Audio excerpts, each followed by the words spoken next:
দেশের শত্রু।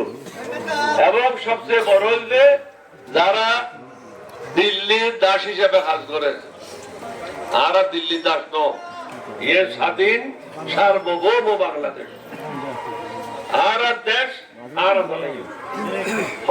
মোদী আর অমিত শাহ দেশ ন।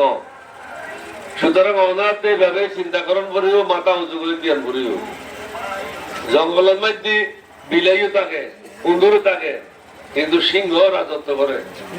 অনাথ তাইলে সিংহর মতো রাজত্ব করণ করিব, অর্থাৎ ঠিক মতো মাথা সোজা করিয়ে টিয়ন করিব। ইয়ে নইলে 12 তারিখ আর কি চায়? সুশাসন চায়, ন্যায় বিচার চায়, চাঁদাবাজ মুক্ত বাংলাদেশ চায়, দুর্নীতি মুক্ত বাংলাদেশ চায় এবং জুলুমবাজ মুক্ত বাংলাদেশ চায়। আর দল তো চাঁদাবাজ চাইলে তারা শাস্তির আওতায় পরিষ্কার না হইলে 12 পরিষ্কার হইলে ঘর সাফ করণ করিব, তারপরে 12 কথা। ইনশাআল্লাহ আমরা প্রতিজ্ঞাবদ্ধ। আমরা দুটো জোট 11 দলীয় জোট বা 12 দলীয় জোট জিয়ানো এখন